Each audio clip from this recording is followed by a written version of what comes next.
YCP కావాలనే అమరావతిపై రాజకీయ కుట్రలు చేస్తుందని మంత్రి నారాయణ మండిపడ్డారు. అమరావతికి చట్టబద్ధత కల్పించడంపై వైసీపీ నేతలు తట్టుకోలేకపోతున్నారని, అందుకే రాజధానిపై బురద చల్లుతున్నారని మంత్రి నారాయణ విమర్శించారు. భూములిచ్చిన రైతులకు పారదర్శకంగా లాటరీ ద్వారానే ఫ్లాట్లు కేటాయించామని, రూల్స్ ప్రకారమే ల్యాండ్ పూలింగ్ ప్రక్రియ చేస్తున్నామని స్పష్టం చేశారు. గతంలో చంద్రబాబుకు అమరావతిలో నివాసమే లేదని విమర్శలు చేసిన వారు ఇప్పుడు సొంత ఇళ్లు కట్టుకుంటుంటే తప్పుడు ప్రచారం చేస్తున్నారని ఫైర్ అయ్యారు. ఇతర రాష్ట్రాల ఎన్నికలకు కార్మికులు వెళ్లటంతో పనులు కొంత నెమ్మదించినా ఇప్పుడు ఊపందుకుంటున్నాయంటున్న మంత్రి నారాయణతో మా సిటీ 24/7 ప్రతినిధి గాలిబ్ ఫేస్ టు ఫేస్.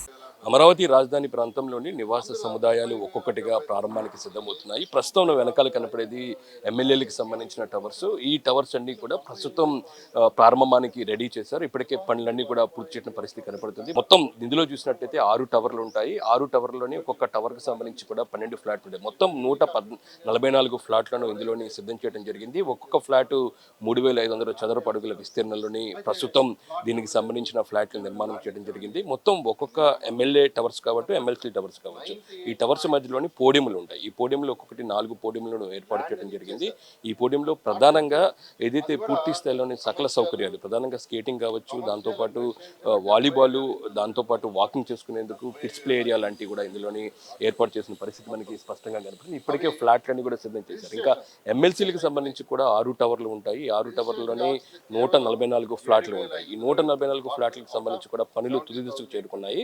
ఈ నెలాఖరికి కూడా ఇది ప్రభుత్వానికి అదే జేడీకి అప్పచెప్పేందుకు ఎన్సీసీ నిర్మాణ సంస్థ పూర్తి స్థాయిలో కసరత్తు చేస్తుంది. ఇదే కాకుండా అమరావతి రాజధాని ప్రాంతంలో మంత్రులకు సంబంధించి, జడ్జీలకు సంబంధించి, ఏఎస్లకు సంబంధించిన బంగాలు, ఏసీకి సంబంధించిన టవర్లకు కూడా సిద్ధం చేస్తున్నారు. అవన్నీ కూడా ప్రస్తుతం నిర్మాణ స్టేజ్లో ఉన్నాయి. వాటన్నీ కూడా త్వరితగతిన పూర్తి చేసే రిస్క్ కూడా ఇప్పటికే నిర్మాణ సంస్థలు పరుగులు పెట్టున్న పరిస్థితి మనకి స్పష్టంగా కనపడుతుంది. ఏదైతే అమరావతి రాజధాని ప్రాంతంలోని నివాస సముదాయాలు తొలిగా ప్రారంభించేందుకు ప్రభుత్వం కసరత్తు చేస్తుంది. దీని మీద మనతో మాట్లాడుతున్న మంత్రి నారాయణ గారు, సార్ ఏదైతే నివాస సముదాయాలకు సంబంధించి కూడా ప్రజెంట్ స్టేటస్ ఎలా ఉంది?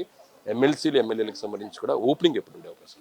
అంటే ఎమ్మెల్యేలది అయితే ఆల్మోస్ట్ అయిపోయిందండి. 5 రోజుల్లో హ్యాండ్ అవుట్ చేస్తున్నారు. మేము జిఏడికి హ్యాండ్ అవుట్ చేస్తాం. ఎమ్మెల్సీలది కూడా ఈ మంత్రికి హ్యాండ్ అవుట్ చేస్తా ఉన్నారు.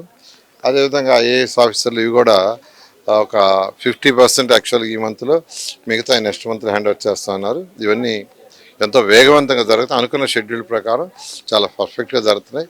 ఇవన్నీ కూడా ఈ నెల నెక్స్ట్ మంత్లో జిఏడికి హ్యాండ్ అవుట్ చేస్తాం. వాళ్ళు అక్కడి నుంచి వాళ్ళకి అధికారులకు కావచ్చు, ఎమ్మెల్యేలకు కావచ్చు, ఎమ్మెల్యే కావచ్చు అలాట్ చేస్తారు. ఇంకోటి సార్, అమరావతిలో నిర్మాణాలకు సంబంధించి కార్మికుల కొరత కొంతవరకు ఉంది అనేది కూడా వస్తుంది, వార్తలు వస్తున్నాయి. అందులో ఎంతవరకు ఉంది సార్ స్పష్టత? అంటే ఈ మధ్య యాక్చువల్గా అనేక రాష్ట్రాల్లో ఎలక్షన్ జరగటం వల్ల లేబర్ పోయిన మాట వస్తాయనండి. మళ్ళీ వాళ్ళందరూ కూడా వస్తున్నారు యాక్చువల్గా. అంతేకాకుండా ఏంటంటే డ్రైన్స్ ఫస్ట్ యాక్చువల్గా వాళ్ళు డ్రైన్స్ 2 పక్కల కాంక్రీట్ కట్టి పైన స్లాబ్ని ఫస్ట్ అనుకున్నారు. తర్వాత ఇప్పుడు ఏంటంటే వాళ్ళు మోల్డెడ్ తీసుకొస్తున్నారు. మోల్డెడ్ తీసుకురావడం వల్ల కొంత లేబర్ తగ్గినా కానీ ఇబ్బంది లేదు యాక్చువల్గా. ఎందుకంటే ఫ్యాక్టరీ మేడ్ చేసి తీసుకొచ్చి పెట్టి దాదాపు అందరు ఏజెన్సీస్ ఇప్పుడు మొదలుపెట్టారు. ఎందుకంటే లేబర్ సమస్య వస్తుందని వాళ్ళు కొద్దిగా ఖర్చు ఎక్కువైనా కొద్దిగా ఖర్చు దానికి కొద్దిగా ఎక్కువ అవుద్ది, డిలే కాకుండా ఉండటం కోసంగా దాన్ని తెచ్చారు.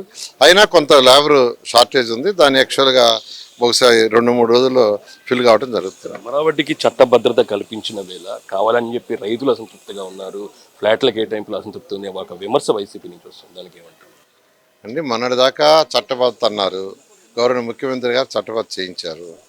ఈరోజు రైతు ఎంతో వేగవంతంగా వర్క్ జరుగుతున్నాయి. Everybody is happy.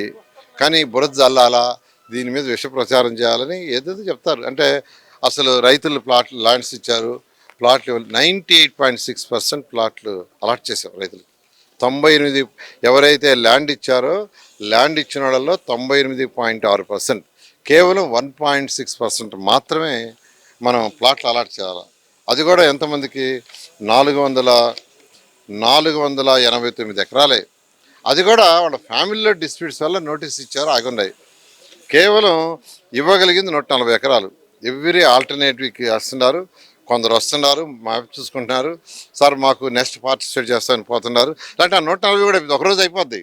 ఆ 140 కూడా ఎందుకు ప్రొలాంగ్ అవుతుందంటే కారణం ఏంటంటే వాళ్ళు మ్యాప్ చూసుకోవచ్చు, పార్టిసిపేట్ చేయాలంటే చేయొచ్చు, లేకుంటే పోవచ్చు, వాళ్ళకి ఇష్టం ఉంటే చేయొచ్చు. ఆ విధంగా ఉండటం వల్ల అది ప్రొలాంగ్ అవుతుంది. ఇలాంటి 1 డే కాబట్టి ప్లాట్లు అందరికి ఇచ్చేసాం. ఇవ్వాల్సింది 140 ఎకరాలే. రిజిస్ట్రేషన్ కూడా ఈరోజు రిజిస్ట్రేషన్ తీసుకుంటే ఏదైతే ఇచ్చారో ఆ రిజిస్ట్రేషన్ కూడా దాదాపు అందరికీ చేసాం. ఒక 70,824 ప్లాట్లకి యాక్చువల్గా రిజిస్ట్రేషన్ చేసాం. ఇంకా చేయాల్సింది 7,529. అవి కూడా వాళ్ళ మధ్య డిస్ప్యూట్గా లాగింది, లేకుంటే రిజిస్టర్ ఆఫీసర్ ఉండే అందరూ చక్కగా చేస్తున్నారు. వీటన్నిటి కూడా అంటే నిజాలు తెలుసుకోకుండా ఏదైతే మాట్లాడుతున్నారో అలా మాట్లాడితే ప్రజలే బుద్ధి చెప్తారు. సిఆర్డీఏ నిబంధనల ప్రకారం వారసులకు ఫ్లాట్ల మార్చే అవకాశం లేదు అనే విమర్శ వైసీపీ చేస్తుంది. ఇందులో వాస్తవం ఏమి సార్? అంటే 9.14 ఇచ్చారు. ఇచ్చిన తర్వాత వాళ్ళు చనిపోవటం ఏదో జరిగింది. అది ఎవరికి హక్కు అనేది వాళ్ళు తెలుసుకొని తీసుకొస్తే యాక్చువల్గా సిఆర్డీ వాళ్ళకి అలాట్ చేస్తుంది. ఆ డిస్ప్యూట్స్తో కొన్ని ఉన్నాయి. అవి ఎప్పుడు డిస్ప్యూట్ క్లియర్ చేసుకొని వస్తే వాళ్ళకి చేయటం జరుగుతుంది. చంద్రబాబు గారు మొన్నటి వరకు ఇల్లు లేదు అన్నారు. ఇల్లు నివాసం ఏర్పాటు చేసుకునే సమయంలోని ఇంటికి విమర్శలు గ్రీన్ బెల్ట్గా చేస్తున్నారు అనేది కూడా విమర్శలు చేస్తున్నారు సార్. అంటే ఒకటి హైదరాబాద్లో ఉండారని రకరకాలుగా చేశారు. చక్కగా అమరావతిలోనే కడుతున్నారు. నేను కూడా కడుతుండా, మీరు కూడా వచ్చి కట్టండి, డెవలప్మెంట్కి తోడ్పడండి. అంతేగాని ఇల్లు కట్టేదాన్ని కూడా కామెంట్ చేస్తే ప్రజలు క్షమించరు. సార్, అమరావతి రాజధాని ప్రాంతంలోని నిర్మాణాలు పరుగులో పెడుతున్న వేర కావాలని చెప్పి వైసీపీ విమర్శలు చేస్తుంది. రైతులు ఎక్కడ అసంతృప్తిగా లేరు. రైతుకు ఇప్పటికే ఫ్లాట్లు రిజిస్ట్రేషన్ చేయడం జరిగింది. ప్రధానంగా అమరావతి రాజధాని ప్రాంతంలోని నిర్మాణాలు వేగంగా జరుగుతున్న వేళ కావాలని చెప్పి వైసీపీ ఈ విధంగా కుట్రలు చేస్తున్న దానిపై కూడా మంత్రి నారాయణ కౌంటర్ ఇవ్వడం జరిగింది. కెమెరా పర్సన్ రంగతో గలక్షాన్ C24 అమరావతి.